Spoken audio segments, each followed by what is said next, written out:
এই গুরুত্বপূর্ণ কথাগুলির পরে শুরু করছি আমাদের শেখের খুতবাতে যে আয়াতগুলি দিয়ে শুরু করেছিলেন। সূরা আনআমের আয়াত নম্বর 159। আল্লাহ রাব্বুল আলামিন ইরশাদ করছেন এই আয়াত, ইন্নাল্লাযীনা ফাররাকু দীনাহুম, নিশ্চয় যারা তাদের দ্বীনকে বিভক্ত করেছে, ছিন্ন ভিন্ন করেছে। এই জন্য একটু আগে বললাম যে ধর্মীয় দ্বন্দ্বটা দুনিয়ার দ্বন্দ্বের চাইতে মারাত্মক। কিন্তু দুনিয়ার দ্বন্দ্ব যদি খাওয়া দাওয়া নিয়ে থাকে, ভাই ভাই বা জমি জায়গা নিয়ে থাকে, টাকা পয়সা নিয়ে থাকে, হালকা, এটা মিটা সহজ। কিন্তু ধর্মীয় দ্বন্দ্ব মিটানো অত সহজ না যতক্ষণ পর্যন্ত সহি দিনে না আসবে। এই জন্য সহি আকীদায় আসলেই কিন্তু সৌদি আরবকে ভালোবাসে, সহি আকীদায় আসলেই কিন্তু আমাদের মতো দায়ীদেরকে ভালোবাসে। আর না হইলে ও যতগুলি তরিকতলা আছে, সে আপনার এই ইখওয়ানি জামাতি হোক অথবা তাবলীগ হোক অথবা বেরেলভি হোক, আর যতগুলি গোমরাহ আছে সবগুলি আমাদের বিরুদ্ধে এক, কিন্তু গালি সবগুলি দিচ্ছে একসাথে, দিচ্ছে না?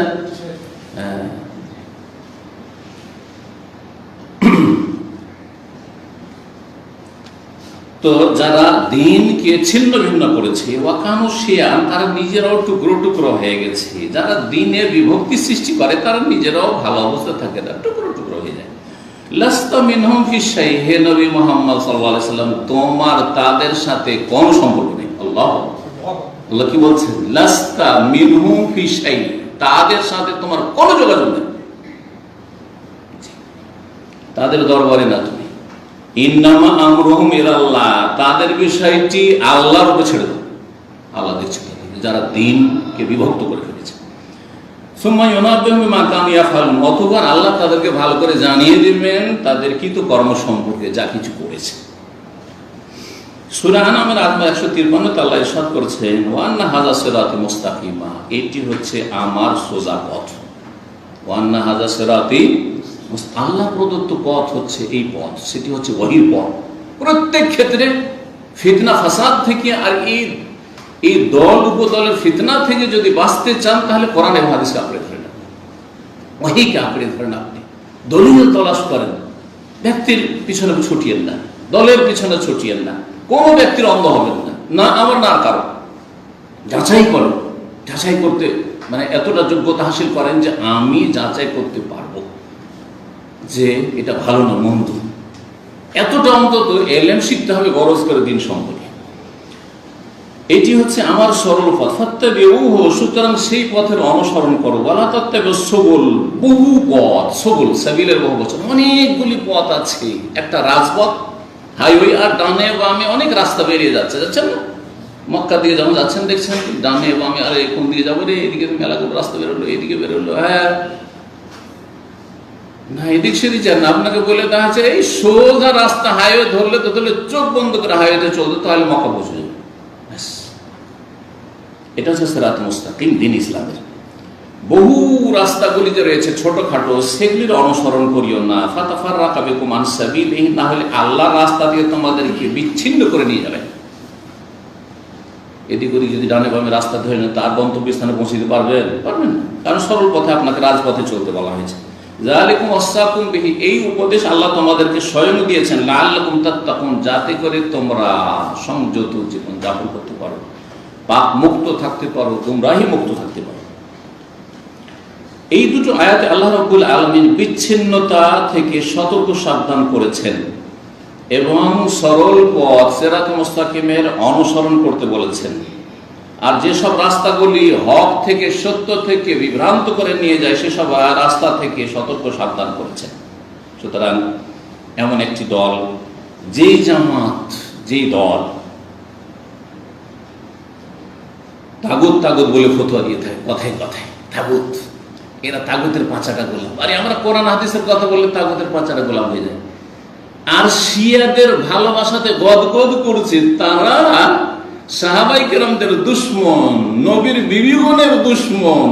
হ্যাঁ, ইরানের সাথে তাদের ভালোবাসা শেষ নাই, তারপরও তারা হচ্ছে খাঁটি মুসলিম। আর আমার কোরআনে হাদিসের কথা যদি বলি, তাওহীদ সুন্নতের দিকে ডাকি, ইহুদিদের দালাল, সরকারের রিয়াল খোর, ডলার খোর, গোলাম। আউযুবিল্লাহ, আউযুবিল্লাহ। মানুষ তো আবেগী, দেখছে যে মেজরিটি তো এটাকে গাল দিচ্ছে, তাহলে এটাই খারাপ, তাই না? আরে মেজরিটি তো জাহান্নামে যাবে, 999টা জাহান্নামে যাবে, 1000 মধ্যে আদম আলাইহিস সালামকে আল্লাহ বললেন একটাকে জান্নাত করো, বাকি আখরিজ বাসান্নার, জাহান্নামীদেরকে বের করো। আল্লাহ কয়টা বের করবো? যে 1999টা জাহান্নামে বের করে দেবে। কোরআন থেকে কথাই বলেছে, আকসারুহুম ফাসিকুন, অধিকাংশ কাফের হবে, অধিকাংশ ফাসিক হবে, অধিকাংশ পাপিষ্ট হবে, সে কথা নেই। অধিকাংশ নির্বোধ হবে, আকসারুহুম লা ইয়াকিলুন, মূর্খ হবে।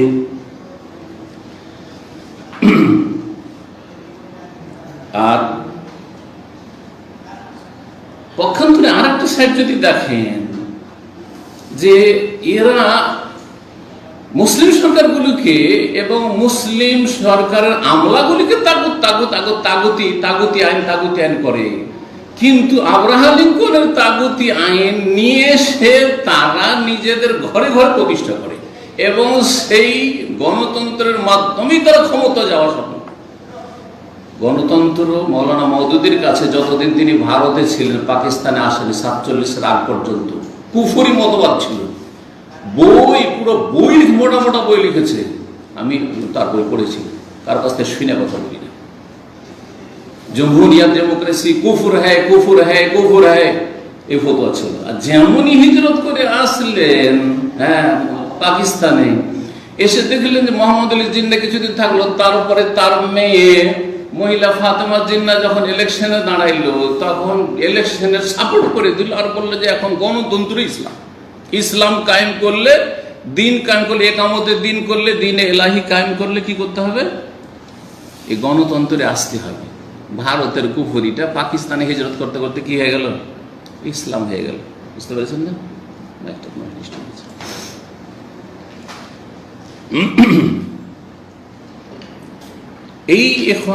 এই যে জামাতের কথা বলা হচ্ছে, এই জামাতের মধ্যে কবর পূজা তেমন কোনো অপরাধ নয়। কবর পূজা তেমন কোনো অপরাধ নয়। মৌলানা মওদুদীকে জিজ্ঞাসা করা হয়েছে কবর পূজা সম্পর্কে, বলছে অন্ধকারে অন্ধকারে যেন সে রয়েছে, মানে কুফরি বলেন, শিরক বলেন কবর পূজা। এই জন্য মাজার পূজারীদের সাথে বসতে দেখবে কোনো অসুবিধা নেই, তাদের সাথে ঐক্য করে নেবে কোরআন এবং হাদিসের অনুসারীদের বিরুদ্ধে। এবং তাদের কাছে ব্যক্তি পূজা এত বেশি যে মাওলানা মওদুদী অথবা সৈয়দ কুতুব, হাসানুল বান্না যা বলেছে ওই একবারে ব্যাস, দলের নেতা যা বলেছে।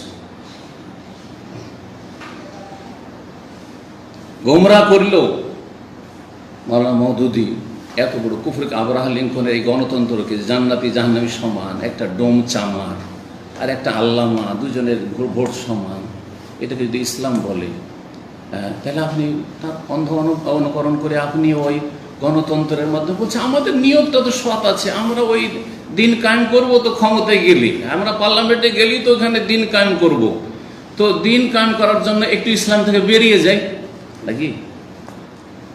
গণতন্ত্র কুফরি মতবাদ। তো দিন কায়েম করার জন্য, রাষ্ট্রীয় ক্ষমতার জন্য কিছুক্ষণের জন্য, কিছুদিনের জন্য ইলেকশন লড়তে হবে, কারণ এছাড়া আর কোনো পথ পাচ্ছি না। যেমন গোলাম আজমি কথা বলেছে, তাহলে কেমন করে ক্ষমতায় যাবো আমরা, তাহলে কেমন করে ক্ষমতার পরিবর্তন ঘটাবো? আমি গোলাম আজমের কিতাব পড়েছি। তাহলে এই ক্ষমতার পরিবর্তন ঘটানোর জন্য কিছুদিনের জন্য কুফরি করে নি, তো অসুবিধা নেই। আর তারপরে তখন টার্গেটটা তো ঠিক আছে। হাউজুবিল্লাহ, ইসলামী জ্ঞান সম্পর্কে কত একবার অধম থাকলে এইরকম কথা কেউ বলতে পারে আর এরকম ধ্যান ধারণা রাখতে পারে। গণতন্ত্রের কুফর, মুসলিম কাফের সমান নয়, চোর ডাকাত আর আলেম আল্লাহওয়ালা সমান নাই, শয়তানের ওলি আর আল্লাহর ওলি সমান নয়, আলো অন্ধকার সমান নয়, দিন রাত সমান নয়। কোরআনে আল্লাহ কথা বলেছেন, সমস্ত কথা। সংখ্যা গরিষ্ঠতা, সত্যের মাপকাঠি নাই, এটাও কোরআন। কত সাংঘর্ষিক তাহলে এই বিষয়গুলি তাদের।